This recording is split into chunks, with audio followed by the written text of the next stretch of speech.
ಗುರುಗಳ ಅಪ್ಪಣೆಯಿಂದ ಇವತ್ತಿನ ವ್ಯಾಖ್ಯಾನ ಅವರ ಆಜ್ಞೆಯಿಂದ ಪ್ರಾರಂಭ. ಗುರುವೇ ಸರ್ವಲೋಕಾನಾಂ ವಿಷಜೇ ಭವರೋಗಿನಾಂ ನಿಧಯೇ ಸರ್ವವಿದ್ಯಾನಾಂ ಶ್ರೀ ದಕ್ಷಿಣಾಮೂರ್ತಯೇ ನಮಃ. ಸದಾಶಿವಸಮಾರಂಭಾಂ ಶ್ರೀಶಂಕರಾಚಾರ್ಯ ಮಧ್ಯಮಾಂ ಅಸ್ಮದಾಚಾರ್ಯ ಪರ್ಯಂತಾಂ ವಂದೇ ಗುರುಪರಂಪರಾಂ. ಓಂ ನಮೋ ಭಗವತೆ ವಿರಾಜೇಶ್ವರಾಯ. ಓಂ ಶ್ರೀ ಗಣೇಶಾಯ ನಮಃ. ಓಂ ಶ್ರೀ ಮಹಾಸರಸ್ವತ್ಯೈ ನಮಃ. ವಸುದೇವಸುತಂ ದೇವಂ ಕಂಸಚಾಣೂರಮರ್ದನಂ ದೇವಕೀ ಪರಮಾನಂದಂ ಕೃಷ್ಣಂ ವಂದೇ ಜಗದ್ಗುರುಂ. ಮೂಕಂ ಕರೋತಿ ವಾಚಾಲಂ ಪಂಗುಂ ಲಂಘಯತೆ ಗಿರಿಂ ಯತ್ಕೃಪಾತಮಹಂ ವಂದೇ ಪರಮಾನಂದಮಾಧವಂ. ನಾರಾಯಣಂ ನಮಸ್ಕೃತ್ಯ ನರಂ ಚೈವ ನರೋತ್ತಮಂ ದೇವೀಂ ಸರಸ್ವತೀಂ ವ್ಯಾಸಂ ತತೋ ಜಯಮುದೀರಯೇತ್. ಹೋದ ಸಲ ಹೇಳಿದ ಹಾಗೆ ಈಗ ಈ 6ನೇ ಅಧ್ಯಾಯದ ಕೊನೆ ಭಾಗದ ಉಪದೇಶ ಏನಿದೆ, ಭಗವಂತನ ಉಪದೇಶ ಅಥವಾ ಸಂದೇಶ, ಎರಡೂ ಒಂದೇನೆ. ಬಹಳ ಮುಖ್ಯವಾಗಿ ಕಳೆದ 4-5 ವಾರಗಳಲ್ಲಿ ಹಿಂದೆ ಹೇಳಿದ ಹಾಗೆ ಬಹಳ ಮುಖ್ಯವಾಗಿ ಅಧ್ಯಾತ್ಮ ಜೀವನದಲ್ಲಿರ್ತಕ್ಕಂತಹ ಸಾಧಕರಿಗೆ, ಯೋಗಿಗಳಿಗೆ, ಜಿಜ್ಞಾಸುಗಳಿಗೆ, ಮುಮುಕ್ಷುಗಳಿಗೆ ಬಹಳ ಮುಖ್ಯವಾದಂತಹ ಉಪದೇಶ ಇದು. ಜಿಜ್ಞಾಸುಗಳಿಗೆ ಯಾಕೆ ಮುಖ್ಯ? ಹಾಗಾದ್ರೆ ಬೇರೆಯವರಿಗೆ ಅಲ್ಲವಾ ಅಂದ್ರೆ ಬೇರೆಯವರಿಗೂ ಇದೆ. ಪ್ರಪಂಚದಲ್ಲಿ ಭಗವತ್ ಸೃಷ್ಟಿಯಲ್ಲಿ ಎಲ್ಲರೂ ಆತನ ಮಕ್ಕಳೇ. ಆದ್ದರಿಂದ ಭಗವಂತನಿಗೆ ಸಾಕಾರ ಇರಲಿ, ನಿರಾಕಾರ ಇರಲಿ, ಯಾವುದೇ ರೀತಿಯ ಸಂಕಲ್ಪ ಆಸೆಗಳು ಇಲ್ಲದೇ ಇರೋದ್ರಿಂದ, ಆಪ್ತಕಾಮನಾಗಿರೋದ್ರಿಂದ ಎಲ್ಲರೂ ಆತನ ಮಕ್ಕಳೇ ಆದರೂ ಸಹ ವಿಶೇಷವಾಗಿ ಇದು ಜಿಜ್ಞಾಸುಗಳಿಗೆ, ಮುಮುಕ್ಷುಗಳಿಗೆ, ಸಾಧಕರಿಗೆ ಮುಖ್ಯ ಉಪದೇಶ ಅಂತ ಯಾಕೆ ಆಚಾರ್ಯರು ತಮ್ಮ ತಮ್ಮ ಭಾಷ್ಯಗಳಲ್ಲಿ ಹೇಳ್ತಾ ಇದ್ದಾರೆ ಅಂದ್ರೆ, ಸಾಧಕರಿಗೆ ಬಹಳ ಚೆನ್ನಾಗಿ ಇದು ಅರ್ಥ ಆಗತ್ತೆ ಅನ್ನೋ ದೃಷ್ಟಿಯಿಂದ ಅಷ್ಟೇ. ಸಾಮಾನ್ಯ ಜನರಿಗೆ ಇದು ಅರ್ಥ ಆಗ್ಲಿಕ್ಕಿಲ್ಲ, ಬಹಳ ಆಳವಾಗಿ ಹೋಗ್ಲಿಕ್ಕಿಲ್ಲ ಅವರ ಮನಸ್ಸಿನಲ್ಲಿ. ಆದರೆ the spiritual aspirants will definitely go into the details, understand by the grace of guru this particular final points of Upadesha in the 6th chapter, and it gives further strength to the spiritual sadhana, and all their doubts in the spiritual sadhana are clarified here, and they will definitely follow it in such a way, and we should follow in the same way. That is the intention of the Lord. ಭಗವಂತನ ಆಶಯವೂ ಅದೇ ಆಗಿದೆ. ಸಾಧಕರಿಗೆ ಚೆನ್ನಾಗಿ ಅರ್ಥ ಆಗಲಿ, ಸಾಧನಾ ಮಾರ್ಗದಲ್ಲಿರೋರು ಕಂಡ್ರೆ ಭಗವಂತನಿಗೆ ವಿಶೇಷವಾದ ಪ್ರೀತಿ. ಅದಕ್ಕೋಸ್ಕರ ಇದು ಬಂದಿರತಕ್ಕಂಥ ಉಪದೇಶ. ಅರ್ಜುನನ ಪ್ರಶ್ನೆ ಏನಿದೆಯಲ್ಲ, ಕಾಮ್ಗತಿ ಕೃಷ್ಣ ಗಚ್ಚತಿ ಅಂತ ಹೋದ 2 ವಾರದಿಂದ ಬರ್ತಾ ಇರೋದು. ಈ ಪ್ರಶ್ನೆಯಲ್ಲಿ ಎಷ್ಟೋ ಸಂದೇಹಗಳು ಬರುತ್ತೆ. ನಾವು ಆಧ್ಯಾತ್ಮ ಜೀವನದಲ್ಲಿ, ಸಾಧನಾ ಮಾರ್ಗದಲ್ಲಿ ಗುರುಗಳು ಹೇಳಿದ ಹಾಗೆ ನಮ್ಮ ಸಾಧನೆಯನ್ನ ನಾವು ಮಾಡ್ತಾ ಇದ್ದೇವೆ ಅಂತ ನಾವು ಅನ್ಕೊಂಡಿದ್ದೇವೆ, ಭಾವಿಸಿದ್ದೇವೆ.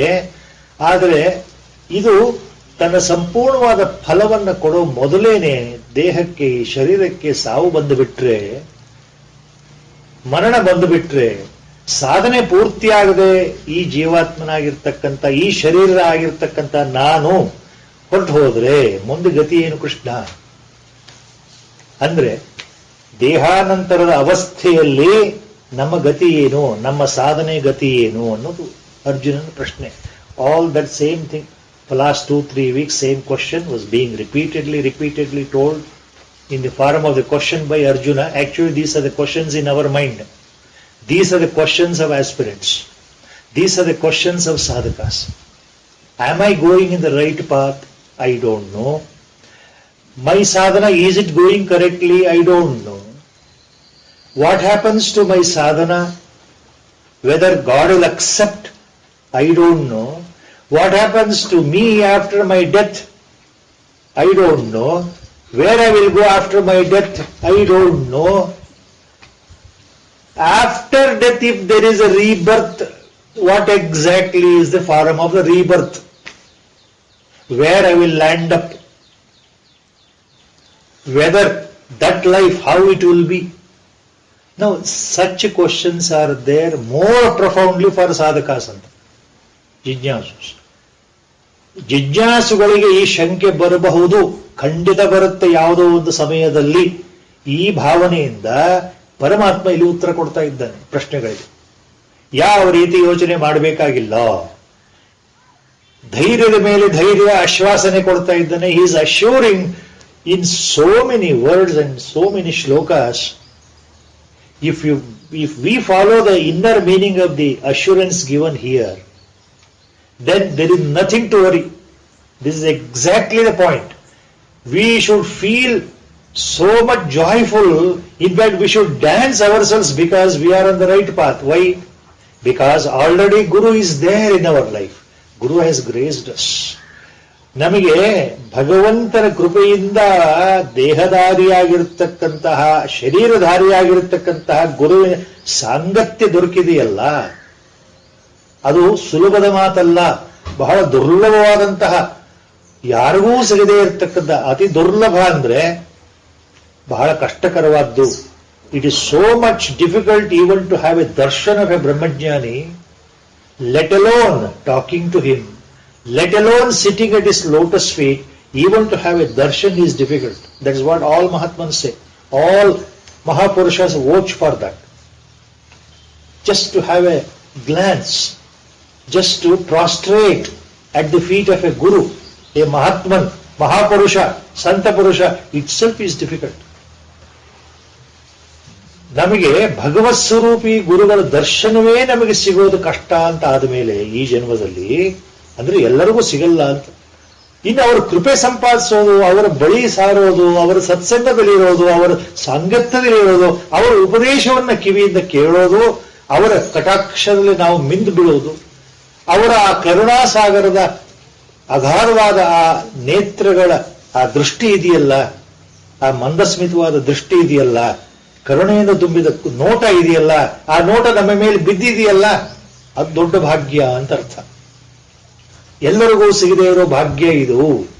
ಆದ್ರಿಂದ ಇಲ್ಲಿ ಭಗವಂತ ಏನ್ ಹೇಳ್ತಾ ಇದ್ದೇನೆ ಉಪದೇಶ, ಅದು ನಮಗೆ ಅರ್ಥ ಆಗಬೇಕು ಅನ್ನೋ ದೃಷ್ಟಿಯಿಂದ. ಎಲ್ಲಿ ಗುರುಕೃಪೆ ಇದೆಯೋ ಅದು ಪರಮಾತ್ಮನ ಕೃಪೆ ಅಂತಾನೆ ಭಾವ. ಗುರುಕೃಪೆ ಇದೆ ಅಂದ್ರೆ ಪರಮಾತ್ಮನ ಕೃಪೆ ಇದೆ ಅಂತ ಯಾವುದಕ್ಕೂ ಯೋಚನೆ ಮಾಡಬೇಕಾಗಿಲ್ಲ ಅನ್ನೋ ದೃಷ್ಟಿಯಿಂದ ಈ ಪ್ರಶ್ನೆಗಳಿಗೆ ಉತ್ತರ ಬರ್ತಾ ಇದೆ. ಹೋದ ಸಲ 2 ವಾರದ ಹಿಂದೆ ಅಂತ ಕಾಣುತ್ತೆ, ಒಂದು ಸಂದೇಹ, ಒಂದು ಸಣ್ಣ ಪ್ರಶ್ನೆ ಇತ್ತು. ಯೋಚನೆ ಮಾಡೋಣ ಇದ್ರ ಬಗ್ಗೆ ಗುರುಗಳು ಏನು ನುಡಿಸ್ತಾರೆ ಅಂತ. ಏನು ಸಂದೇಹ ಅಂತಂದ್ರೆ,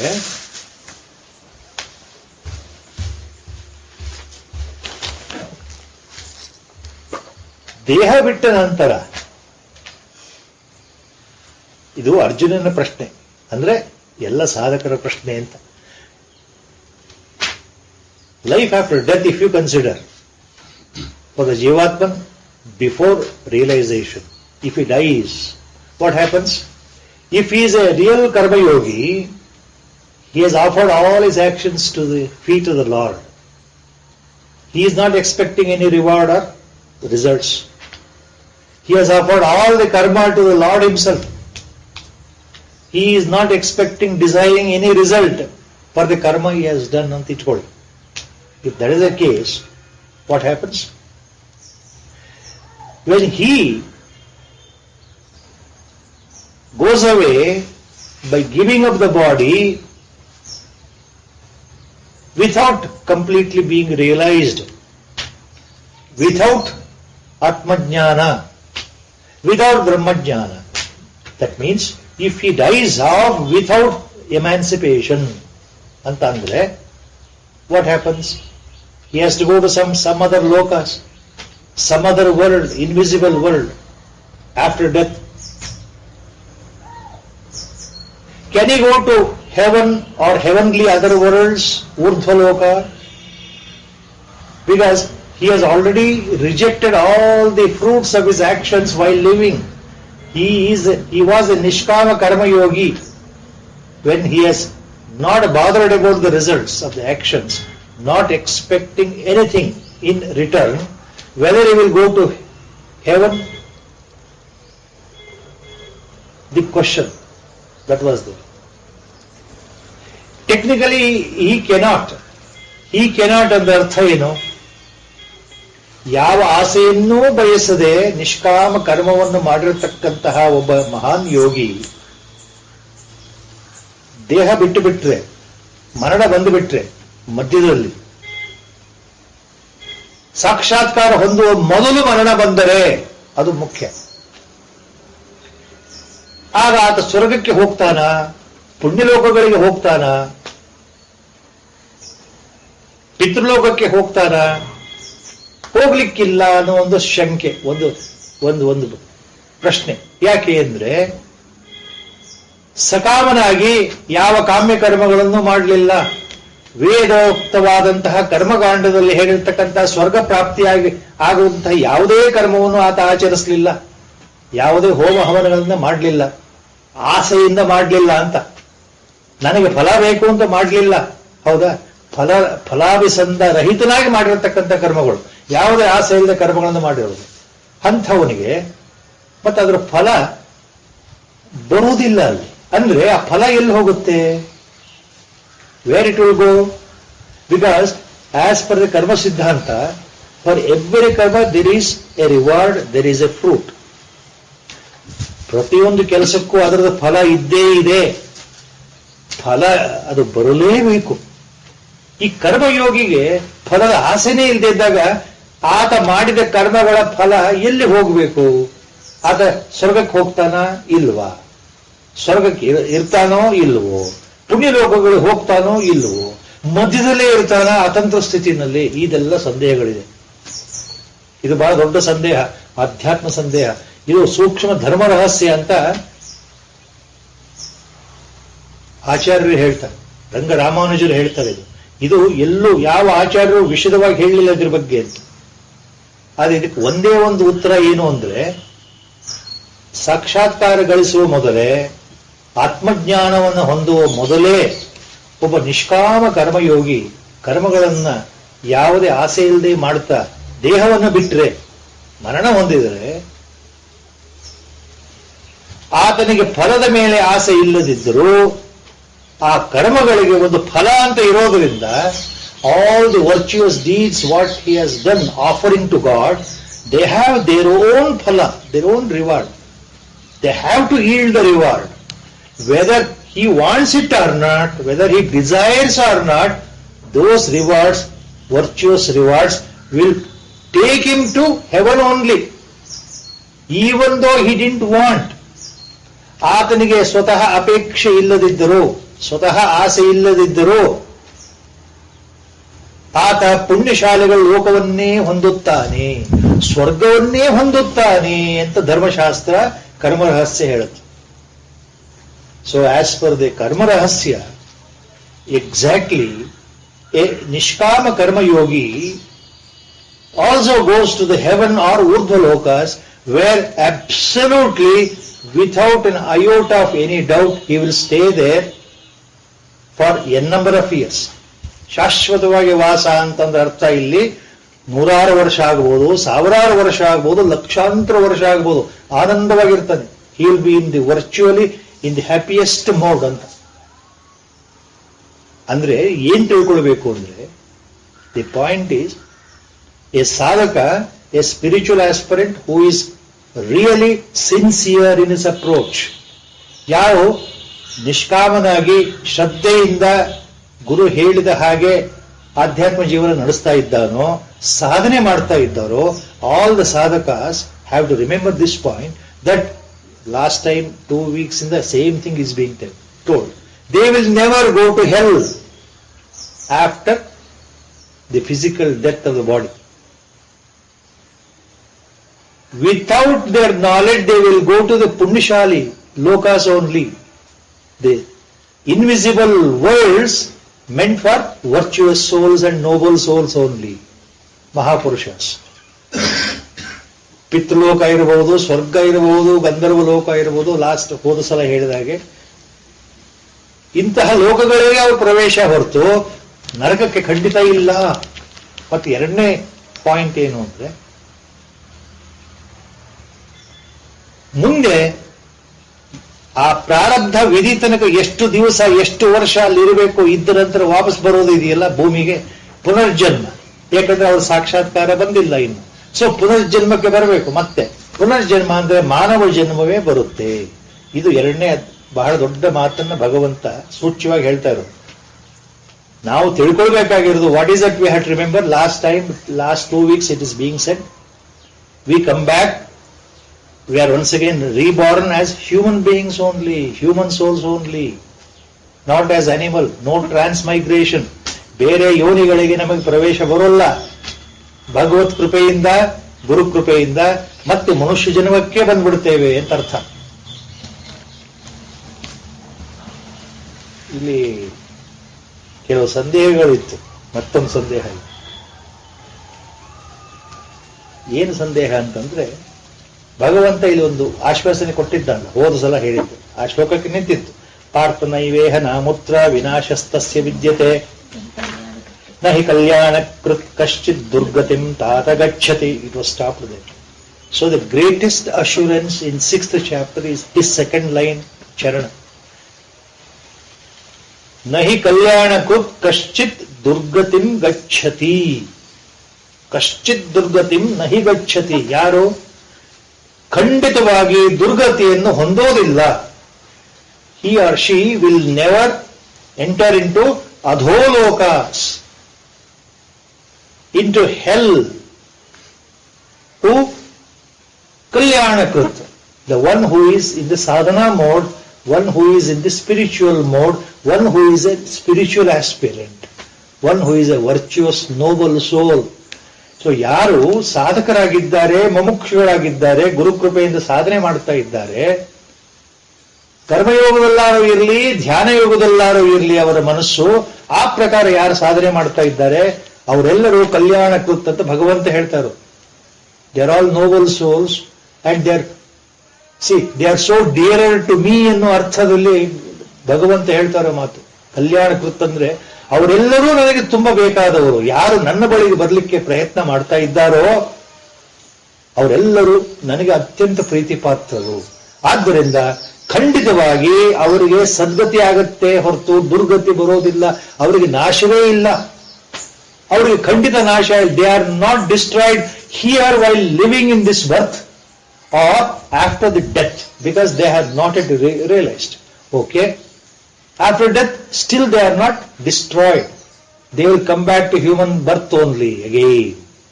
Under my tutelage I am there to bless them. They will enter into punyashali lokas, the worlds of the virtuous people after death, and then come back once again and then continue their sadhana from where they had stopped earlier, left out. ಹಿಂದಿನ ಜನ್ಮಗಳಲ್ಲಿ ಎಲ್ಲಿ ಮಟ್ಟಿಗೆ ಅವರ ಸಾಧನೆ ಆಗಿತ್ತೋ ಅಲ್ಲಿಂದ ಮುಂದೆ ತಾನೇ ತಾನಾಗಿ ಅವರ ಅಧ್ಯಾತ್ಮ ಸಾಧನೆ ಮುಂದಿನ ಜನ್ಮದಲ್ಲಿ ಮತ್ತೆ ಪ್ರಾರಂಭ ಆಗಿಬಿಡುತ್ತೆ, ನನ್ನ ಅನುಗ್ರಹದಿಂದ, ನನ್ನ ಕೃಪೆಯಿಂದ ಅಂತ ಸೇರಿಸ್ಕೊಳ್ಬೇಕು. ಇದು ಭಗವಂತನ ಆಶೀರ್ವಾದ, ಭಗವಂತನ ಖಡಾಖಂಡಿತವಾದ ಆತನ ಒಂದು ಉಪದೇಶ. This is what we call considered opinion of the lord. So this is an important point. From here it starts. When he says like that, there was another doubt. Small doubts. Let us clarify them.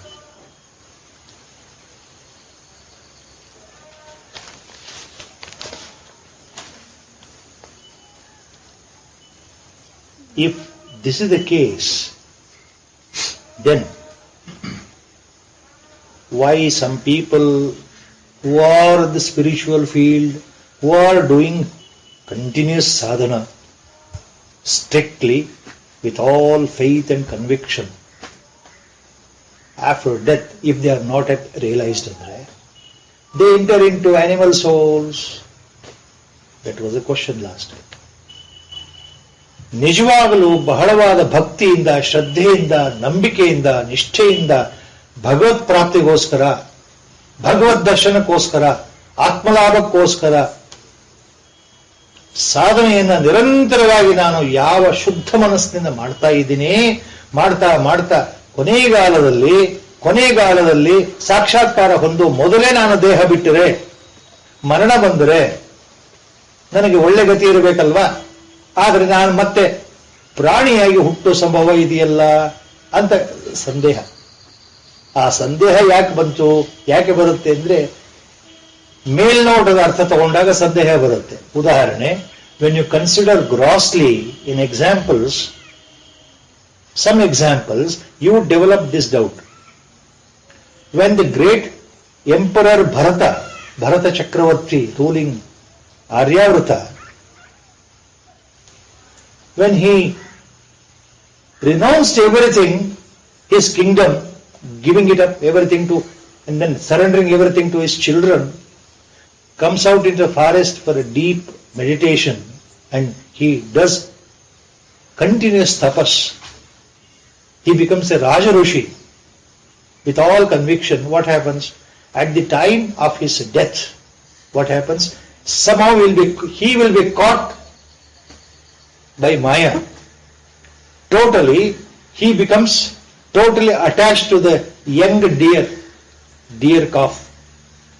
ಜಿಂಕೆಯ ಮರಿಯ ಜೊತೆಗೆ ಆತನ ಸಂಬಂಧ ಬೆಳೆದು ಬಿಡುತ್ತಲ್ಲ.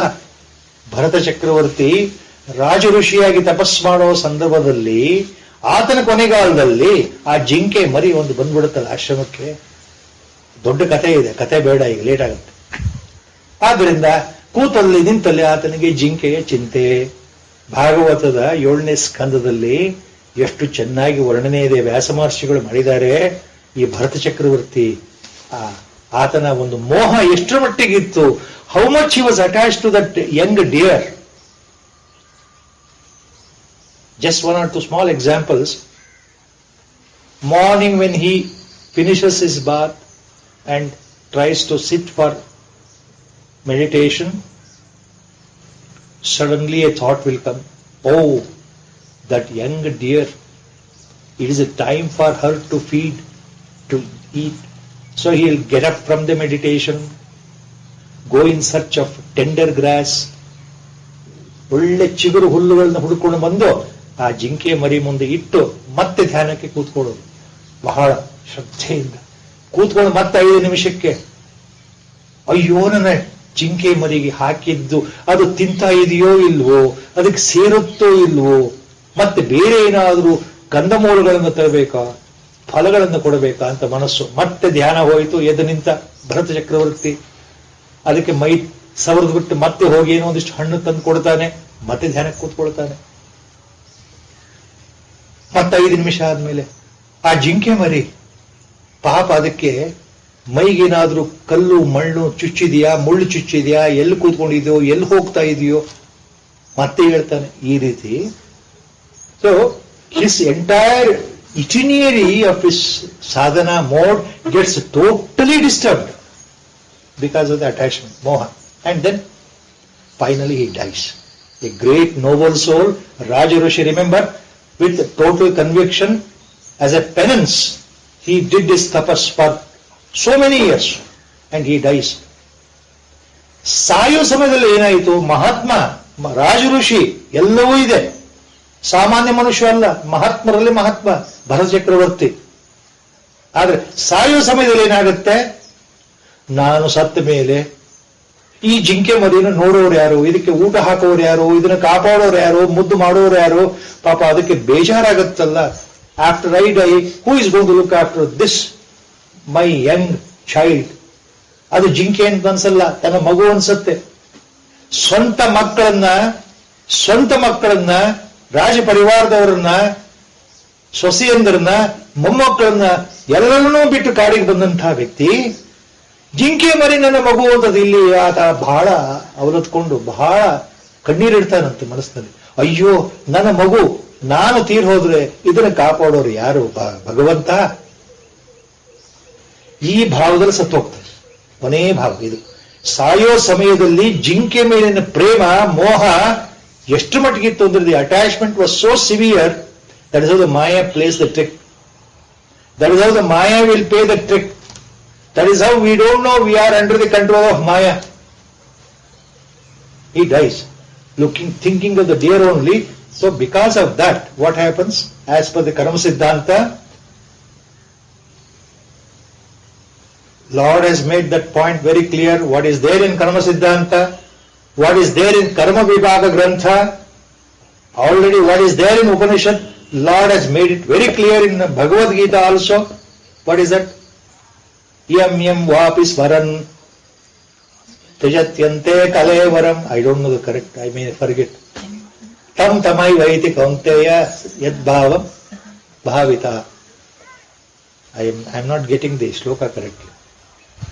Yam yam vapi smaran tejatyante kalevaram tam tamai vaiti kaunteya sadbhavam bhavita tad bhavam bhavita. That shloka is there, and one more shloka is there next along with that. Two shlokas exactly meaning the same.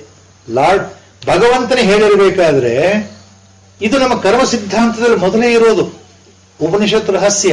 ಏನು? ಸಾಯೋ ಸಮಯದಲ್ಲಿ ನಮ್ಮ ಆ ಮನಸ್ಸಲ್ಲಿ ಯಾವ ಯೋಚನೆ ಇರುತ್ತೋ ಆ ಯೋಚನೆ ಪ್ರಕಾರ ಮುಂದಿನ ಜನ್ಮ, ಆ ಯೋಚನೆಗೆ ಅನುಗುಣವಾಗಿ ನಮ್ಮ ಮುಂದಿನ ಜನ್ಮ ನಿರ್ಧಾರ ಆಗಿಬಿಡುತ್ತೆ, ತತ್ಕಾಲದಲ್ಲಿ ನಿರ್ಧಾರ ಆಗಿಬಿಡುತ್ತೆ. ಹಾಗಿರ್ಬೇಕಾದ್ರೆ ಎಂಥ ಮಹಾತ್ಮನಾದರೂ ಇಲ್ಲಿ ಕರ್ಮ ಸಿದ್ಧಾಂತದ ರಹಸ್ಯವನ್ನು ನಮಗೆ ತೋರಿಸ್ಲಿಕ್ಕೆ ಆ ಕಥೆ ಬಂದಿರೋದು. ಭರತ ಚಕ್ರವರ್ತಿ when he dies, immediately is reborn as a deer only. But the difference, the difference is very important. We have to remember correctly. When an ordinary person, I die thinking something else, I will be born as an animal, okay. When I am born as animal, what happens? I will never remember my previous birth. ನಾನು ಈ ದೇಹ ಬಿಟ್ಟು ಮುಂದೆ ಒಂದು ಪ್ರಾಣಿಯಾಗಿ ಹುಟ್ಟಿಬಿಟ್ರೆ ನಮ್ಮಂತ ಸಾಮಾನ್ಯರಿಗೆ ಆ ಪ್ರಾಣಿ ಜನ್ಮದಲ್ಲಿ ನಾನು ಹಿಂದೆ ಒಬ್ಬ ಮನುಷ್ಯನಾಗಿದ್ದೆ, ಇಂತಹ ಹೆಸರು, ನಾನು ಇಂಥ ಕಡೆ ವಾಸ ಮಾಡ್ತಾ ಇದ್ದ ನೆನಪಿರೋದಿಲ್ಲ. ಆ ಪ್ರಾಣಿ ಜನ್ಮ ಅನುಭವಿಸ್ಬೇಕಷ್ಟೆ, ಅಲ್ಲಿ ಹೊಸ ಕರ್ಮ ಇಲ್ಲ, ಅದರ ಅನುಭವಿಸ್ಬೇಕು ಆ ಜನ್ಮ ಪೂರ್ತಿ, ಅದು ಪ್ರಾರಬ್ಧ. ಆದ್ರೆ ಭರತ ಚಕ್ರವರ್ತಿಗೆ ಏನಾಯ್ತು ಅಂದ್ರೆ, ರಾಜ ಋಷಿ ಆದ್ದರಿಂದ, ಮಹಾತ್ಮನಾದ್ದರಿಂದ ಆತ ತನ್ನ ಎಲ್ಲ ತಪಸ್ಸು, ಆ ಶಕ್ತಿ, ಪರಮಾತ್ಮನ ನಂಬಿಕೆ ಇದ್ರಿಂದ ಆತ ಜಿಂಕಿಯಾಗಿ ಹುಟ್ಟಿದರೂ ಸಹ ಆತನಿಗೆ ಸಂಪೂರ್ಣವಾಗಿ ತನ್ನ ಹಿಂದಿನ ಜನ್ಮ ನೆನಪಿತ್ತು. ನಾನು ಭರತ ಚಕ್ರವರ್ತಿ, I was emperor called Bharata, I left everything, I renounced everything, my own people, my kingdom. I came doing tapas under penance, but for the last prarabdha, when a small attachment, that Maya played in such a way, the trick in the form of a deer, so I got attached to the deer, and then I just slipped from the final stage of realization. So this point was known to Bharata Chakravarti even when he took the deer life. ಜಿಂಕಿಯಾಗಿ ಹುಟ್ಟಿದ್ರೂ ಸಹ ಅವನಿಗೆ ನೆನಪಿತ್ತು, ಕೊನೆಗಾಲದಲ್ಲಿ ನಾನು ಏನ್ ತಪ್ಪು ಮಾಡಿಬಿಟ್ಟೆ. ಆತ್ಮದರ್ಶನ, ಆತ್ಮಲಾಭ, ಸಾಕ್ಷಾತ್ಕಾರ ಹೊಂದುವ ಮೊದಲು ಮನಸ್ಸು ಯಾವ ರೀತಿ ಜಾರ ಹೋಯಿತು ಸಾಧನೆಯಿಂದ. ಅಯ್ಯೋ, ಸಾಧನಾ ಮಾರ್ಗದಿಂದ ಮಾಯೆ ಪ್ರಭಾವದಿಂದ ನಾನು ಜಾರ ಬಿದ್ದುಬಿಟ್ನಲ್ಲ, ಈಗ ಜಿಂಕಿಯಾಗಿ ಹುಟ್ಟಿದ್ದೇನಲ್ಲ, ಜಿಂಕೆ ಬಗ್ಗೆ ಸ್ಮರಣೆ ಇದ್ದಿದ್ದರಿಂದ ಜಿಂಕಿಯಾಗಿ ಹುಟ್ಟಿದ್ದೇನೆ, ಈಗ ನಾನು ನನ್ನ ಸಾಧನೆಯನ್ನು ಮುಂದುವರಿಸಬೇಕು ಅಂತ ಹೇಳಿ. See, with that intention the deer goes again to ashram of a great sage and then dies there ultimately. So that janma is over. But as the rule, karma siddhanta, to get emancipated, you need a human birth only. So there is one more birth for that Bharata Chakravarti. Then he is again reborn as a human being. As a boy, the moment he was born, he knew that he was Bharata Chakravarti, and then already he was emancipated. In the human birth ಆಗತ್ತಲ್ಲ, ಜಡ ಭರತ ಅಂತ ಯಾರು ಅವರನ್ನು ಕರೀತಾರಲ್ಲ, ಅಲ್ಲಿ ಹುಟ್ಟೋ ಸಮಯದಲ್ಲಿ ಆತ ಮಹಾಜ್ಞಾನಿ, like Rishi Vamadeva, like the great sage Shuka Maharshi, even before birth he became an enlightened soul in the mother's womb. So he decided, no more tricks of the Maya, let me not be under the influence of the world. So he kept silent. He behaved like a madcap. He behaved like a deaf and dumb person. ಹುಟ್ಟುವ ಮೊದಲೇ ಜ್ಞಾನ ಬಂದಿದ್ದರಿಂದ ಇನ್ನು ಆ ಜನ್ಮದಲ್ಲಿ ಮಾಡಿದ ತಪ್ಪನ್ನು ನಾನು ಮಾಡೋದು ಬೇಡ, ನನಗೂ ಇದಕ್ಕೂ ಸಂಬಂಧ ಇಲ್ಲ, ಯಾವುದೇ ರಾಗ ಮೋಹಗಳಿಂದ ದೂರವಾಗಿದ್ದೇನೆ ಅನ್ನೋ ಭಾವದಲ್ಲಿ ಸ್ವರೂಪ ಜ್ಞಾನ ಬಂದಂತಹ ಜಡ ಭಾರತ ಏನ್ ಮಾಡಿಬಿಟ್ಟ, ಹುಟ್ಟುತ್ತಾ ಇದ್ದ ಹಾಗೆ ಮೂಕನ ಹಾಗೆ ಬದಿರಿನ ಹಾಗೆ ಕಿವಿ ಕೇಳದೇರೋ ವ್ಯಕ್ತಿ ಹಾಗೆ ವ್ಯವಹಾರ ಶುರು ಮಾಡಿಬಿಟ್ಟು. ಅದು ಜಡಭರತನ ಕಥೆ. ಅಲ್ಲೂ ಅಷ್ಟೇ. ಆದ್ದರಿಂದ ಕಲ್ಯಾಣಕೃತ್ ದುರ್ಗತಿ ನಹಿ ಗಚ್ಚತಿ. ಅರ್ಥ ಮಾಡ್ಕೊಳ್ಬೇಕು ಭಗವಂತನ ವಚನ. ಮಹಾತ್ಮರ ವಿಷಯ ಬೇರೆ, ನಮ್ಮ ವಿಷಯ ಬೇರೆ. ಆದ್ರೆ ಇಲ್ಲಿ ಏನ್ ತಿಳ್ಕೊಳ್ಬೇಕು ಅಂದ್ರೆ, ನಮಗೆ ಖಂಡಿತ ದುರ್ಗತಿ ಇಲ್ಲ, ಸದ್ಗತಿಯೇ ಇದೆ ಅಂತ ತಿಳ್ಕೊಳ್ಬೇಕು. ಇಲ್ಲಿ ಮುಂದಿನ 2 ಶ್ಲೋಕದಲ್ಲಿ ಎರಡೂ ಶ್ಲೋಕ ಬೇರೆ ಬೇರೆ ಇದೆ, ವಿಭಿನ್ನವಾಗಿದೆ. ಬಹಳಷ್ಟು ವ್ಯಾಖ್ಯಾನಗಳಿದೆ ಅದಕ್ಕೆ, ಕಾಮೆಂಟ್. ಭಗವಂತ ಏನ್ ಹೇಳ್ತಾ ಇದ್ದಾನೆ, ಪ್ರಾಪ್ಯ ಪುಣ್ಯಕೃತಾಂ ಲೋಕಾನ್ ಉಷಿತ್ವಾ ಶಾಶ್ವತೀ ಸಮಾಹ ಶುಚೀನಾಂ ಶ್ರೀಮತಾಂ ಗೇಹೆ ಯೋಗ ಭ್ರಷ್ಟೋ ವಿಜಾಯತೆ. ಇದು ಒಂದು ಶ್ಲೋಕ. This is one information lord is giving. ಪ್ರಾಪ್ಯ ಪುಣ್ಯಕೃತಾಂ ಲೋಕಾನ್ ಉಷಿತ್ವಾ ಶಾಶ್ವತೀ ಸಮಾಹ ಶುಚೀನಾಂ ಶ್ರೀಮತಾಂ ಗೇಹೆ ಯೋಗ ಭ್ರಷ್ಟ ಅಭಿಜಾಯತೆ. Second point, different point Lord says in the next shloka is athava or. First point is this. Or, second point, yoginam eva kule bhavati dhimatam etadhi durlabhataram loke janma yadidrusham. These 2 points are there in 2 shlokas.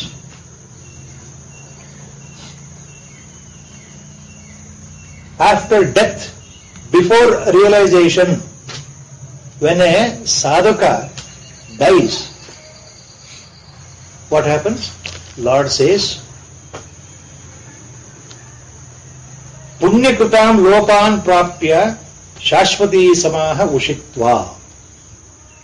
The person, the sadhaka, the aspirant will definitely go to such noble, higher worlds, invisible worlds, available only to the noble souls, virtuous souls, sattvic people, doing all sattvic karmas in their lifetime while they were alive as per the karma kanda, as per the Veda. ಯಾರು ವೇದಶಾಸ್ತ್ರಗಳಿಗೆ ಅನುಗುಣವಾಗಿ ಜೀವನ ಪರ್ಯಂತ ಪರಿಶುದ್ಧರಾಗಿ ಸ್ವರ್ಗ ಪ್ರಾಪ್ತಿ ದೃಷ್ಟಿಯಿಂದ ತಮ್ಮ ತಮ್ಮ ವಿಹಿತವಾದಂತಹ ಶಾಸ್ತ್ರಕ್ಕೆ ವಿರುದ್ಧವಲ್ಲದಂತಹ ಯಜ್ಞ ಹೋಮ ಹವನಾದಿಗಳನ್ನ ನಿತ್ಯವೂ ಮಾಡ್ತಾ ಇದ್ದಾರೋ, ಲೋಕ ಕಲ್ಯಾಣಕ್ಕೋಸ್ಕರ ಮಾಡ್ತಾ ಇದ್ದಾರೋ, ಅಥವಾ ಆಪ್ತ ಕಾಮಿಗಳಾಗಿ ತಮಗೋಸ್ಕರ ಮಾಡ್ತಾ ಇದ್ದಾರೋ, ಕಾಮಕಾಮಿಗಳಾಗಿ ಮಾಡ್ತಾ ಇದ್ದಾರೋ, ಅವರೆಲ್ಲರೂ ಸ್ವರ್ಗಕ್ಕೆ ಹೋಗ್ತಾರೆ, ಪುಣ್ಯಲೋಕಗಳಿಗೆ ಹೋಗ್ತಾರೆ, ಅದು ನಿಶ್ಚಯ. ಅಂತಹ ಲೋಕ ಈ ಸಾಧಕನಿಗೆ ತಾನಾಗಿ ಸಿಗುತ್ತೆ ಅರ್ಜುನ. ಯಾವ್ಯಾವ ಪುಣ್ಯಶಾಲೆಗಳು ಯಾವ್ಯಾವ ಪುಣ್ಯಲೋಕಗಳಿಗೆ ಹೋಗ್ತಾರೋ ಅಂತಹ ಪುಣ್ಯಲೋಕಗಳಿಗೆ ಈ ವ್ಯಕ್ತಿ, ಯಾರೋ ಉಭಯಭ್ರಷ್ಟನಾದಂತಹ ವ್ಯಕ್ತಿ, ಸ್ವಲ್ಪ ಮಟ್ಟಿಗೆ ಸಾಧನೆ ಮಾಡಿ ಬಿಟ್ಟಿರತಕ್ಕಂತಹ ವ್ಯಕ್ತಿ, ಈ ಜನ್ಮದಲ್ಲಿ ಗುರುಗಳು ಹೇಳಿದ ಸಾಧನೆಯನ್ನು ಮಾಡ್ತಾ ಮಾಡ್ತಾ ಅರ್ಧ ಆಗಿದೆ, ಅರ್ಧ ಆಗಿಲ್ಲ, ಸ್ವಲ್ಪ ಮಾಡಿದ್ದೇನೆ, ಸ್ವಲ್ಪ ಬಿಟ್ಟಿದ್ದೇನೆ ಅನ್ನೋ ಸಂಶಯದಿಂದ ಸತ್ತೋಗಿರ್ತಕ್ಕಂಥ ವ್ಯಕ್ತಿ, ಅಥವಾ ಕೊನೆಗಾಲದಲ್ಲಿ ಮೊದಲು ಪ್ರಾರಂಭ ಮಾಡಿ ಸಾಧನೆಯನ್ನ ಪ್ರಾರಂಭ ಮಾಡಿ ಕೊನೆಗಾಲದಲ್ಲಿ ಯಾವ್ಯಾವ ಕಾರಣಕ್ಕೂ ಆರೋಗ್ಯದ ಸಮಸ್ಯೆ ಇರಬಹುದು, ಇನ್ನೇನೋ ಕೌಟುಂಬಿಕ ಸಮಸ್ಯೆ ಇರಬಹುದು, ಹಣಕಾಸಿನ ಸಮಸ್ಯೆ ಇರಬಹುದು, ಇನ್ಯಾವುದೋ ಸಮಸ್ಯೆ ಇರಬಹುದು, ನಿಂತು ಹೋಗ್ಬಿಡ್ತು. See, because of some unknown reason, unforeseen reason, you have started doing some sadhana.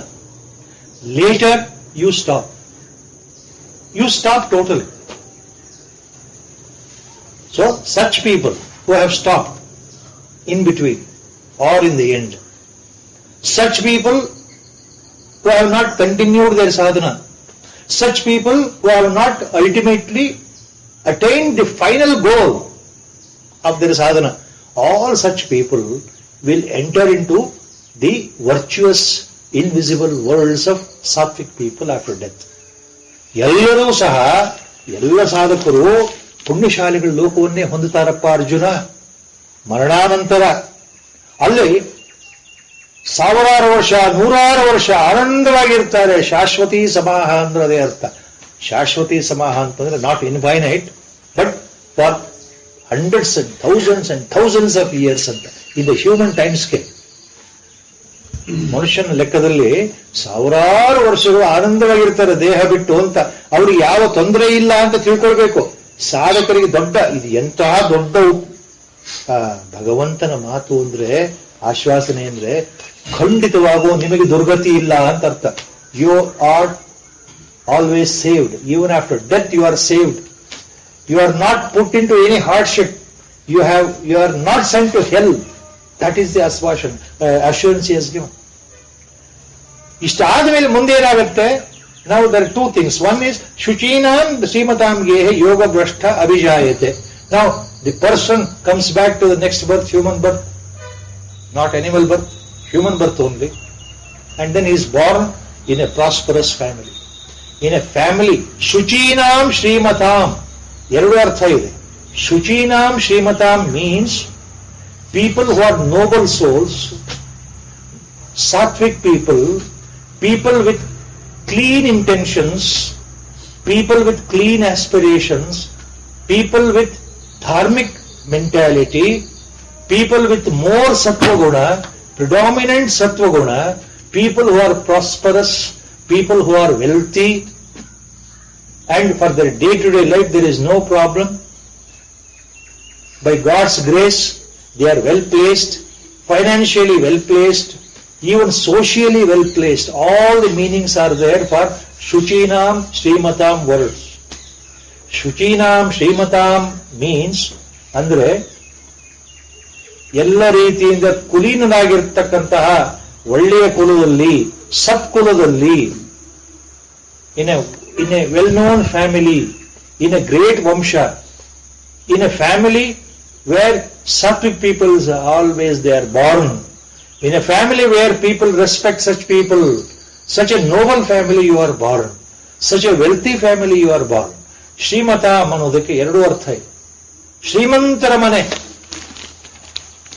you are born in a wealthy family only. But don't take only literal meaning again. All acharyas have given commentary on this. Srimatam generally means wealthy family. It also means a family with clean habits.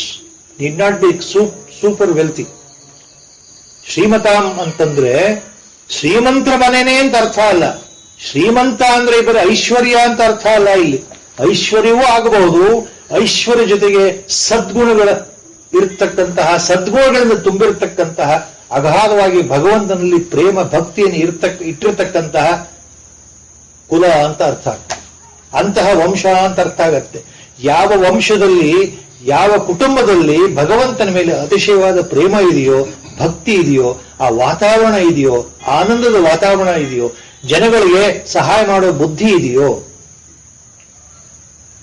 ಕಷ್ಟದಲ್ಲಿ ತೊಂದರೆಯಲ್ಲಿ ಸಿಕ್ಕಾಕೊಂಡಿರೋ ಸಹಾಯ ಮಾಡೋ ಬುದ್ಧಿ, ಅದು ಶ್ರೀಮತಾಮೆ. ಅದು ಒಂದು ಶ್ರೀಮಂತತನ. ಎಲ್ಲಿ ತೊಂದರೆ ಇದೆಯೋ ಅಲ್ಲಿ ನಿಮ್ಮ ಸಾಮಾಜಿಕ ಕರ್ತವ್ಯ ಅಲ್ಲ, ಅದು ತಾನಾಗಿ ಮನಸ್ಸಿಂದ ಮೂಡ್ತಕ್ಕಂಥದ್ದು. ನನ್ನಿಂದ ಸೇವಾಭಾವದಲ್ಲಿ ಕೆಲವು ಸೇವೆ ಮಾಡೋಣ ಅಂತ ಹೋಗೋದಿದೆಯಲ್ಲ, ಅದು ಅದೇ ಅರ್ಥ, ಶ್ರೀಮಂತತನ ಅಂತಾನೆ ಅರ್ಥ, ಶ್ರೀಮತಾಮ್ ಅಂತ. ಎರಡೂ ಅರ್ಥ ಇದೆ. ಸೊ ಅಂತಹ ವಂಶದಲ್ಲಿ ನೀನು ಹುಟ್ಟಿಯಪ್ಪ. ನೀನು ಅಂದ್ರೆ ಯಾರು ದೇಹ ಬಿಟ್ಟು ಸಾಧನೆ ಪೂರ್ತಿಯಾಗದೆ ಪುಣ್ಯಶಾಲಿಗಳ ಲೋಕಕ್ಕೆ ಹೋಗಿದ್ದಾನಲ್ಲ ತಾನಾಗಿ, ಆತ ಇಚ್ಛೆ ಪಡಲಿ ಇಚ್ಛೆ ಪಡದೇ ಇರಲಿ, ಆತ ಹೋಗೋದು ಪುಣ್ಯಶಾಲಿಗಳ ಲೋಕಕ್ಕೆ ಅಂತ ಭಗವಂತ ಹೇಳ್ತಾ ಇರೋದು. As I told you earlier, the one question will be cleared here. Even if you are a nishkama karmayogi, even if you are not aspired heaven, even because of that, there is no rule that you will not go to heaven, you will go to heaven only, even if you don't want it, automatically. ನಿಮಗೆ ಇಷ್ಟ ಇರ್ಲಿ ಇಲ್ಲದೆ ಇರ್ಲಿ ನೀವು ಆ ಲೋಕಗಳಿಗೆ ಹೋಗ್ತೀರಿ ಅಂತ ಅರ್ಥ. ಸ್ವರ್ಗಕ್ಕೆ ಹೋಗ್ತೀರಿ ಅಂದ್ರೆ ಸ್ವರ್ಗ ಅನ್ನೋದು ಒಂದು ಶಬ್ದ ಅಷ್ಟೇ, ಬೇಕಾದಷ್ಟು ಅದರೊಳಗೆ see there are realms, different realms as was told last time. ಎಷ್ಟೆಷ್ಟೋ ಪುಣ್ಯಶಾಲಿ ಲೋಕ ಇದೆಯಲ್ಲ, ಅಲ್ಲಿ ನೀವು ಹೋಗೋದು ಗ್ಯಾರಂಟಿ ಅಂತ ಭಗವಂತ ಹೇಳ್ತಾ ಇರೋದು. ಅಲ್ಲಿ ಹೋದ ನಂತರ ನೀವು ಮತ್ತೆ ಶ್ರೀಮಂತರ, ಕುಲೀನರ, ಸತ್ಕುಲ ಪ್ರಸೂತರ ಒಳ್ಳೆ ವಂಶದಲ್ಲಿ ಮತ್ತೆ ಪುನರ್ಜನ್ಮ ಆಗುತ್ತೆ ನಿಮಗೆ. ಅಂತವ್ರ ಮನೆಯಲ್ಲೇ ಹೋಗ್ತೀರಿ ನೀವು. ಯಾರು ಯೋಗ ಭ್ರಷ್ಟನಾಗಿದ್ದಾನೋ, ಯೋಗದಿಂದ ಜಾರ ಹೋಗಿದ್ದಾನೋ ಹಿಂದಿನ ಜನ್ಮದಲ್ಲಿ ಯಾವ್ಯಾವ ಕಾರಣಕ್ಕೋ ಆತ ಇಂಥ ಕಡೆ ಹುಡ್ತಾನೆ. ಯಾವಾಗ ಹುಡ್ತಾನೆ? ಲಕ್ಷಾಂತರ ಸಾವಿರಾರು ವರ್ಷಗಳು ಕಳೆದ ನಂತರ ಹುಡ್ತಾನೆ. ದೇಹ ಇವತ್ತು ಈ ದೇಹಕ್ಕೆ ಮರಣ ಬಂತು ತಕ್ಷಣ ನಾಳೆ ಹುಡ್ತೀನಿ ಅಂತ ಅರ್ಥ ಅಲ್ಲ ಅದು.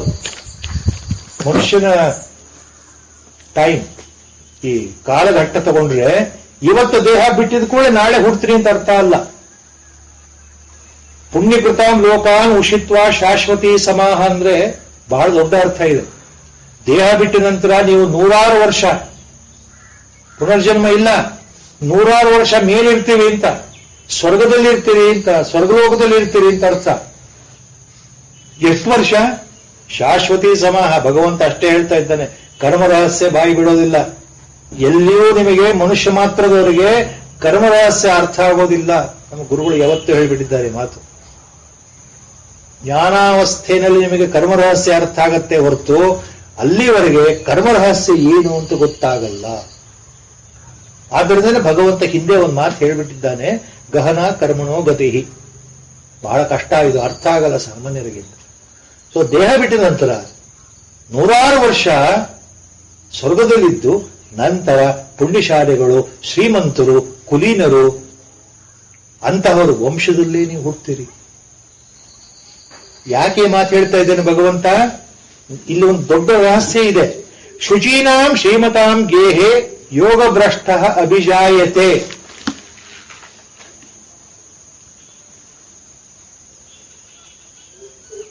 ಸರಿಯಾಗಿ ಅರ್ಥ ಮಾಡ್ಕೊಳ್ಬೇಕು.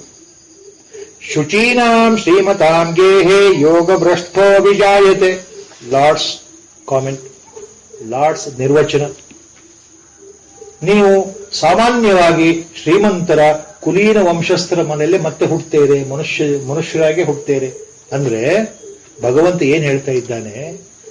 ಸಾಧಕರಿಗಿರ್ತಕ್ಕಂಥ ಒಂದು ಭಗವತ್ ಕೃಪೆಯನ್ನು ಹೇಳ್ತಾ ಇದ್ದಾನೆ ಇಲ್ಲಿ ಭಗವಂತ. ಸಾಧಕರಿಗೆ ಯಾವ ಕೃಪೆ ಇದೆ ಅಂದ್ರೆ, ಸಾಧಕರಿಗೆ ಭಗವಂತ ಎಷ್ಟು ಒಲವು ತೋರಿಸ್ತಾನೆ ಅಂದ್ರೆ, ಈ ಜನ್ಮದಲ್ಲಿ ಪಾಪ ನನ್ನ ಹತ್ರ ಬರ್ಲಿಕ್ಕೆ ಬಹಳ ಪ್ರಯತ್ನ ಮಾಡಿದ್ದಾನೆ, ಯಾವ್ಯಾವ ಕಾರಣಕ್ಕೆ ಕೊನೆಗಳಿಗೆಲ್ಲ ಆಗ್ಲಿಲ್ಲ, ಅವನು ಸಫಲ ಆಗ್ಲಿಲ್ಲ. He did not taste the victory finally and he left the body. Okay, let me protect him. Let me save him. That is the compassion Lord has got towards the Jivatmans, towards the noble souls. So he will make them to be born again in fairly, comparatively well-to-do families. ಶ್ರೀಮಂತರ ಮನೆಯಲ್ಲಿ ಅವರ ಜನ್ಮ ಮಾಡಿಸ್ತಾನೆ ಭಗವಂತ. ಯಾಕೆ ಭಗವಂತ ಮಾತು ಹೇಳ್ತಾ ಇದ್ದಾನೆ ಅಂದ್ರೆ, please remember now, if you look at the life which is mithya prapancha, mithya jagat, it's like a dream. There is suffering. For a jnani there is no suffering, but you see the suffering everywhere.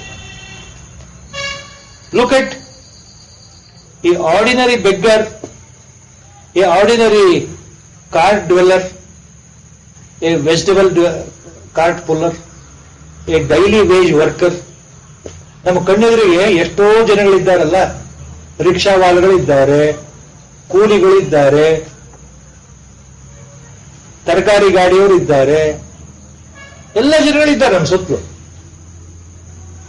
There are people living in slums around us, people who are very poor, in other words. ಕಣ್ಣೆದುರಿಗಿದ್ದಾರಲ್ಲ, people living in the poorest condition, in filth, squalor they are living. We have seen, you have seen, we have seen, every one we have seen. Suppose I am born in that family, just imagine, just you think.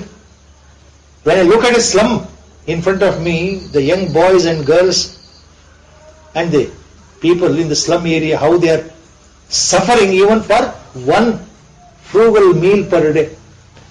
ಒಂದು ಊಟ ಅವ್ರ ಸಂಪಾದನೆಗೆ ಎಷ್ಟು ಕಷ್ಟ ಪಡ್ತಾ ಇದಾರಲ್ಲ, ಅಲ್ಲಿ ನಾನು ಹುಟ್ಟಿದ್ರೆ ಏನಾಗ್ತಾ ಇತ್ತು? If I am born there, my life would have been like that only. 24 hours, 24 into 7. Throughout the year, every time, my life would be in search of food, nothing else. Always in search of food. Always in search of, because I don't possess anything. ಅಲ್ಲ, ಜೀವನದಲ್ಲಿ ನನಗೆ ಏನೂ ಇಲ್ಲ. ಬಡವ ಅಂದ್ರೆ ಎಂಥ ಬಡವ ಅಂದ್ರೆ, I am such A poor fellow, my mind won't run anywhere. Even if somebody tells me Vedanta, the mind cannot comprehend. Body wants only food. ಊಟದ್ದೇ ಸಮಸ್ಯೆ ಇದ್ದಾಗ ನಿಮ್ಗೆ ಎಲ್ಲಿ ವೇದಾಂತ ತಲೆಗೆ ಹೋಗುತ್ತೆ? ಗುರುಗಳು ಏನು ಮಾಡಬೇಕು? ಅಲ್ಲಿ ಗುರು ಪರಮಾತ್ಮ ಬಂದು ನಿಂತ್ಕೊಂಡ್ರೆ ಅವನು ಉದ್ಧಾರ ಆಗ್ಲೇಬೇಕು. ಅವನಿಗೆ ಅರ್ಥನೇ ಆಗೋದಿಲ್ವಲ್ಲ. ಅಂತ ಸಮಯದಲ್ಲಿ ನನಗೆ ಊಟದ ಚಿಂತೆ ಇರುತ್ತೆ. ಆದ್ರಿಂದ ಅಂತಹ ಕುಟುಂಬದಲ್ಲಿ ಹುಟ್ಟಿದ್ರೆ ಸಾಧನೆ ಆಗೋದಿಲ್ಲ. ಹೊಟ್ಟೆಪಾಡ ಅದೇ ಸಾಧನೆ ಆಗಿಬಿಡುತ್ತೆ. Spiritual sadhana will never occur. That is why lord is so compassionate for sadhakas to see that they are born in good families only. Cultured, ಶ್ರೀಮತಾಂ, ಶುಚೀನಾಂ, ಅದೇ ಅರ್ಥ. So that you have opportunity to continue the sadhana from where you had left in the previous birth. ಯಾವ ಹಿಂದಿನ ಜನ್ಮದಲ್ಲಿ ನಮ್ದು ಸಾಧನೆ ನಿಂತು ಹೋಗಿತ್ತಲ್ಲ, ಅದೇ ತರದ ಸಾಧನೆ ಈ ಜನ್ಮದಲ್ಲಿ ಪ್ರಾರಂಭ ಮಾಡಲಿಕ್ಕೆ, ಮುಂದೆ ಪ್ರಾರಂಭ ಮಾಡಲಿಕ್ಕೆ ಅನುಕೂಲ ಆಗುವಂತಹ ಸನ್ನಿವೇಶ, ಅಂತಹ ಕುಟುಂಬ, ಅಂತಹ ವಂಶದಲ್ಲಿ ನಮ್ಮ ಜನನ ಆಗುತ್ತೆ ಅನ್ನೋದು ನಿಶ್ಚಯ. ಇದು ಭಗವಂತ ಹೇಳ್ತಾರೋ ಮಾತು.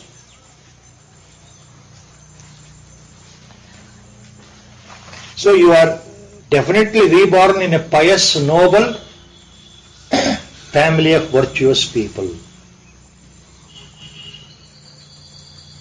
Or second alternative, Lord says, Athava yoginameva kule bhavat, Athava yoginameva kule bhavati dhimatam etadhi durlabhataram loke janma yadi drusham.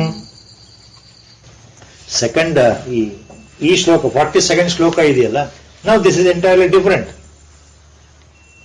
ಯೋಗಿನಾಮೇವ ಕುಲೆ ಭವತಿ ಧೀಮತಾಂ, ಧೀಮತಾಂ ಯೋಗಿನಾಮೇವ ಕುಲೆ ಭವತಿ ಏತದ್ಧಿ ದುರ್ಲಭತರಂ ಲೋಕೆ ಜನ್ಮ ಯದೀದೃಶಂ.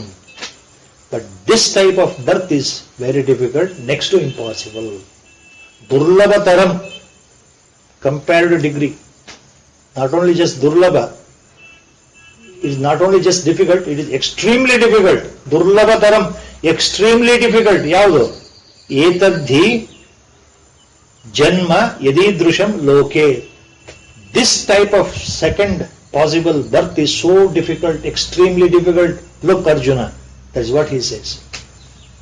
What is the point here?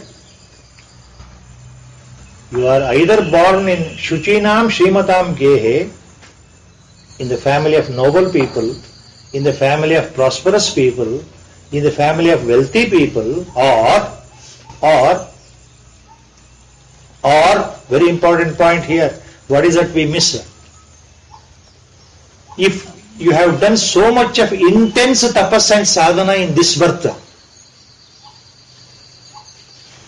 and you die off, death devours the body in the final stage, then you don't spend your time in heaven or in virtuous worlds of heaven for hundreds and thousands of years. Immediately you are reborn. Immediately you are reborn without going to heaven ಅಂತ ಅರ್ಥ. ನಮ್ಮ ಸಾಧನೆ ಬಹಳ ಚೆನ್ನಾಗಿ ನಡೆದಿದ್ರೆ, ಈ ಜನ್ಮದಲ್ಲಿ ಗುರು ಕೃಪೆಯಿಂದ ನಾವು ಸಾಧನೆಯನ್ನು ಒಳ್ಳೆ ಮನಸ್ಸಿನಿಂದ, ಪರಿಪಕ್ವವಾದ ಮನಸ್ಸಿಂದ ಮಾಡಿದ್ದೇ ಸತ್ಯ. ಆದರೆ ಸಾಕ್ಷಾತ್ಕಾರ ಆಗೋ ಕೊನೆಯ ಗಳಿಗೆಯಲ್ಲಿ ನಮಗೆ ಸಾವು ಬಂದುಬಿಟ್ರೆ ಏನಾಗುತ್ತೆ? ಮತ್ತೆ ತಕ್ಷಣ ಪುನರ್ಜನ್ಮ. ಮತ್ತೆ ನೀವು ಸ್ವರ್ಗಕ್ಕೆ ಹೋಗಬೇಕಾಗಿಲ್ಲ, ನರಕಕ್ಕಂತೂ ಹೋಗೋದೇ ಇಲ್ಲ. ನೀವು ಮತ್ತೆ ಪುಣ್ಯಶಾಲೆಗೆ ಹೋಗಬೇಕಾಗಿಲ್ಲ. ನೀವು ಮತ್ತೆ ಬಹಳ ಶೀಘ್ರದಲ್ಲಿ ಮರುಜನ್ಮ, ಪುನರ್ಜನ್ಮ you are reborn again very shortly, immediately ಅಂತ. Nobody gives you here the date and time and month. Even Lord will not give you, but understood point. You don't go to heaven under artha, you are reborn immediately. That means if you die today, colloquial example, if you die today, you may be born next month, after 10 days, after 1 year. That's what you are born immediately ಅಂತಂದ್ರೆ ಅದೇ ಅರ್ಥ. Reborn. So you are immediately reborn without going to heaven ಅಂತ ತಿಳ್ಕೊಳ್ಬೇಕು. ಸ್ವರ್ಗಕ್ಕೆ ಹೋಗದೆ, ಪುಣ್ಯಶಾಲೆಗಳು ಲೋಕಕ್ಕೆ ಹೋಗದೆ ನೀವು ತಕ್ಷಣ ಪುನರ್ಜನ್ಮ ಸಿಗುತ್ತೆ ನಿಮಗೆ. ಎಲ್ಲಿ ಪುನರ್ಜನ್ಮ ಸಿಗುತ್ತೆ ನಿಮಗೆ? ಯೋಗಿಗಳ ವಂಶದಲ್ಲಿ ಹುಟ್ಟುತ್ತೀರಿ. ಇದು ಬಹಳ ದೊಡ್ಡ point. See, this point is so important. What Lord is making, He is giving two correct pictures for us. If my sadhana is supreme level, see, if my spiritual sadhana in this birth, the person talking to you is highest level, but before realization the body goes away. What happens? Born in yogigala vamshadalli, immediate.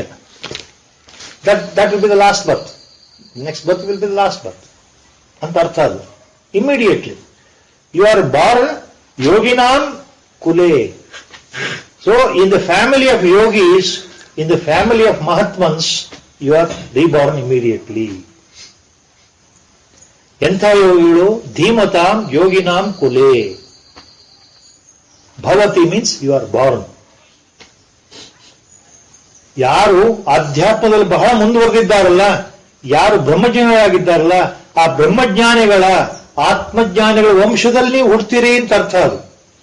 You are born in the family, in the lineage of brahmajnanis or atmajnanis ಅಂತ ಅರ್ಥ ಅದು immediately. ಅಥವಾ ಯೋಗಿನಾಂ ಏವ ಕುಲೇ ಭವತಿ ಧೀಮತಾಂ ಅಂದ್ರೆ ಅದೇ ಅರ್ಥ. You are born in the family belonging to such great Mahatmans and Jnanis and Brahmajnanis.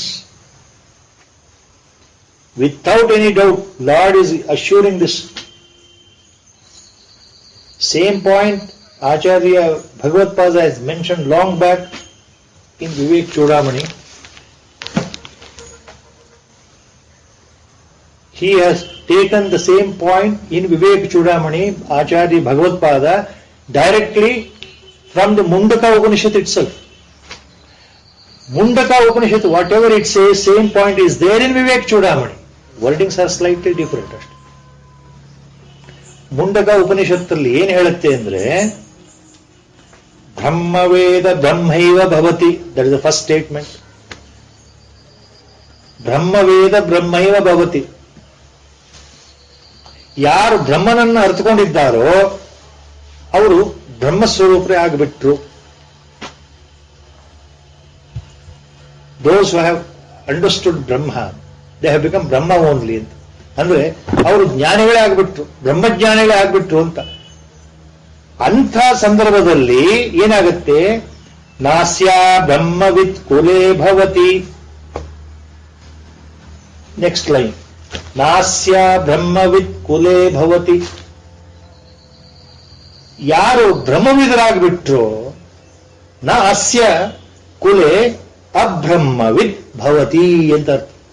ನ ಅಸ್ಯ ಕುಲೆ, ಯಾರು ಬ್ರಹ್ಮಜ್ಞಾನಿಗಳಾಗಿದ್ದಾರಲ್ಲ ಅಂಥವರ ಕುಲದಲ್ಲಿ, ಅಂಥವರ ವಂಶದಲ್ಲಿ ಅಬ್ರಹ್ಮವಿದ್ ಭವತಿ, ನ ಅಬ್ರಹ್ಮವಿದ್ ಭವತಿ. ಬ್ರಹ್ಮಜ್ಞಾನಿ ಅಲ್ಲದೆ ಇರೋರು ಹುಟ್ಟೋದೇ ಇಲ್ಲ. ಅದು ಮುಂಡಕ ಉಪನಿಷತ್ತಿನ ರಹಸ್ಯವಾದ ಮಾತು. ಅಂದ್ರೆ ಬ್ರಹ್ಮಜ್ಞಾನಿಗಳ ವಂಶದಲ್ಲಿ, ಅಂದ್ರೆ ಜ್ಞಾನಿಗಳ ವಂಶದಲ್ಲಿ ಜ್ಞಾನಿಗಳೇ ಹುಟ್ಟುತ್ತಾರೆ ಅಂತ ಅರ್ಥ.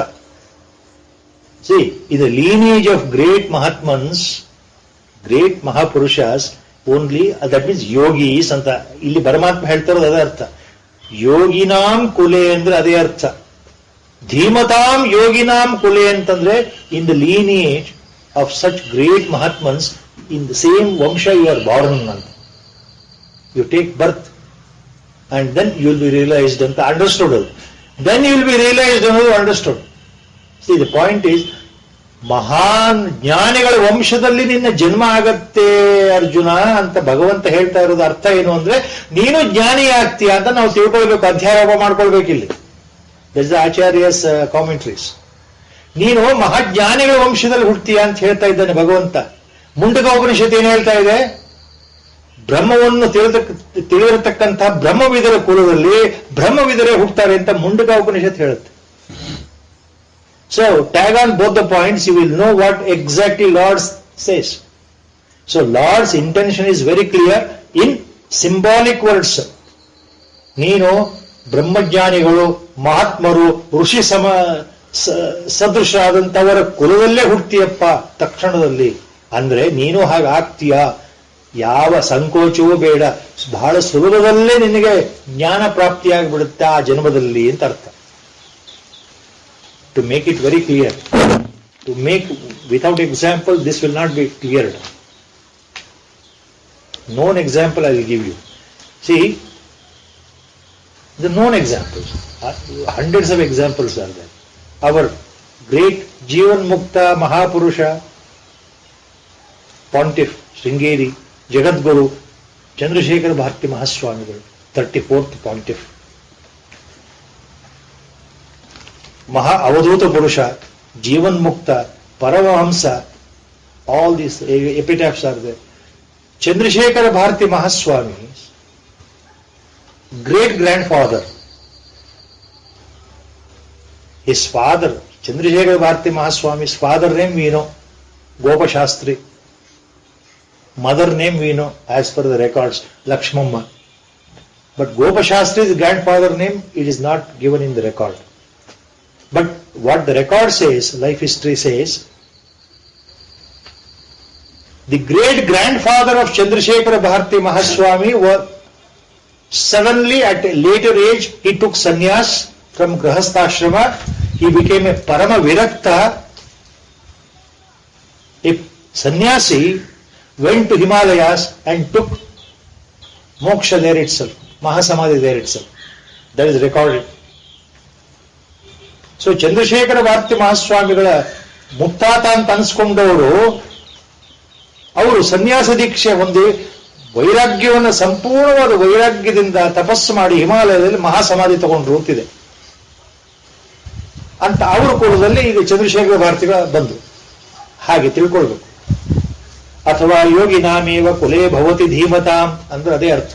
ಧೀಮತಾಂ ಯೋಗಿನಾಂ ಕುಲೇ ಭವತಿ ಅಂತ ಮಹಾತ್ಮರ ಕುಲದಲ್ಲೇ ನೀನು ಹುಡ್ತೀಯ ಅಂತ. That is how we should remember it. ಇದು ದುರ್ಲಭವಾದ ಈ ತರಹದ ಹುಟ್ಟುವಿಕೆ ಇದೆಯಲ್ಲ, ಈ ತರಹದ ಜನ್ಮ ಪುನರ್ಜನ್ಮ ಬಹಳ ಕಷ್ಟ. Such rebirth is extremely difficult Arjuna. That's what lord says. ಏತದ್ಧಿ ದುರ್ಲಭತರಂ ಲೋಕೆ ಜನ್ಮ ಯದೀದೃಶಂ. Acharya Shankara makes it very clear. His interpretation for this shloka, Athava yoginameva kule bhavati dhimatam. Yoginameva kule dhimatam yoginameva kule. Acharya says, such great yogis need not be wealthy and prosperous. They can be poorest of the poor. As far as the worldly affairs are concerned, as far as the world common sense, when they look at, they need not be prosperous. They may be very poor financially. That is what Acharya says. ಯೋಗಿಗಳ ವಂಶ ಅಂದ್ರೆ ಎಲ್ಲರೂ ಶ್ರೀಮಂತರು ಅಂತಲ್ಲ, ಅತ್ಯಂತ ದರಿದ್ರರಾಗಿರ್ತಕ್ಕಂಥ ಯೋಗಿಗಳ ವಂಶದಲ್ಲಿ ಹುಟ್ಟಬಹುದು. ಆದ್ರೆ ಅವರು ಮಹಾನ್ ಯೋಗಿಗಳಾಗಿರ್ತಾರೆ. ಅಂತವರ ವಂಶದಲ್ಲಿ ನೀನು ಹುಟ್ಟಬಹುದು ಅರ್ಜುನ ಅನ್ನೋ ಅರ್ಥದಲ್ಲಿ ಭಗವಂತ ಹೇಳ್ತಾ ಇದ್ದಾನೆ. ಸೊ ಎರಡು ರೀತಿ ಮುಖ್ಯವಾದ ಇಲ್ಲಿ ಭಗವಂತನ ಉಪದೇಶ ಏನು ಅಂದ್ರೆ, ಕಾಲಕ್ರಮದಲ್ಲಿ ಸ್ವರ್ಗಲೋಕದಲ್ಲಿ ಹೋಗಿ 1000 ವರ್ಷ ಇದ್ದು ಭೂಮಿಗೆ ಮತ್ತೆ ಮರಳಿ ಹುಟ್ಟುವುದು ಒಂದು. ಸ್ವರ್ಗಲೋಕಕ್ಕೆ ಹೋಗದೇನೆ ಯೋಗಿಗಳ ವಂಶದಲ್ಲಿ ಪುನರ್ಜನ್ಮ ತಗೊಳ್ಳೋದು ಇನ್ನೊಂದು. ಎರಡೂ ದೃಷ್ಟಿಯಿಂದ ದುರ್ಗತಿಯನ್ನ ಗಚ್ಚತಿ. ಎರಡೂ ದೃಷ್ಟಿಯಿಂದ ಕಲ್ಯಾಣ ಕೃತ್ ನಹಿ ಗಚ್ಚತಿ ದುರ್ಗತಿ. ಯೋಗಿಯಾದವನು ಸಾಧಕನಾದವನು ಯಾವತ್ತಿದ್ರೂ ಆತನಿಗೆ ದುರ್ಗತಿ ಇಲ್ಲ ಅನ್ನೋದನ್ನ ಭಗವಂತ ಸ್ಪಷ್ಟ ಮಾಡ್ತಾ ಇದ್ದಾನೆ.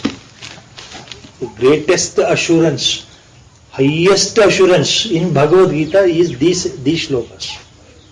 These shlokas. If we go deeper into the meaning of these verses, then the whole life becomes meaningful. Your total fear complex will run away. ಆ ಮಹತ್ತರವಾದ ಭಯ ಇದೆಯಲ್ಲ, ಭಯವೇ ಹೊರಟೋಗುತ್ತೆ. ನನ್ನ ಗತಿ ಏನು ಮುಂದೆ? ಕಾಮ್ ಗತಿ ಕೃಷ್ಣ ಗಚ್ಚತಿ. ನನ್ನ ಗತಿ ಏನಪ್ಪ? ತೀರ ಹೋದ್ಮೇಲೆ ನನ್ನ ಗತಿ ಏನಪ್ಪ ಕೃಷ್ಣ? ಅದು ನಮ್ಮ ಪ್ರಶ್ನೆನೇ ಅದು. ಅರ್ಜುನ ಕೇಳ್ತಾ ಇರೋದು is our own question. So that fear will go away. ಭಗವತ್ ಸಂಕಲ್ಪ, ಗುರುಗಳ ಸಂಕಲ್ಪ. ಇಲ್ಲಿಗೆ ಇವತ್ತಿನ ವ್ಯಾಖ್ಯಾನ ಮುಗಿಸ್ತಾ ಇದ್ದೇವೆ. ವಸುದೇವ ಸುತಂ ದೇವಂ ಕಂಸಚಾಣೂರಮರ್ದನಂ ದೇವಕೀ ಪರಮಾನಂದಂ ಕೃಷ್ಣಂ ವಂದೇ ಜಗದ್ಗುರುಂ ಮೂಕಂ ಕರೋತಿ ವಾಚಾಲಂ ಪಂಗುಂ ಲಂಘಯತೆ ಗಿರಿಂ ಯತ್ಕೃಪಾತಮಹಂ ವಂದೇ ಪರಮಾನಂದಮಾಧವಂ ನಾರಾಯಣಂ ನಮಸ್ಕೃತ್ಯ ನರಂ ಚೈವ ನರೋತ್ತಮಂ ದೇವೀಂ ಸರಸ್ವತೀಂ ವ್ಯಾಸಂ ತಥೋ ಜಯಮುದೀರಯೇತ್. ಹರಿ ಓಂ.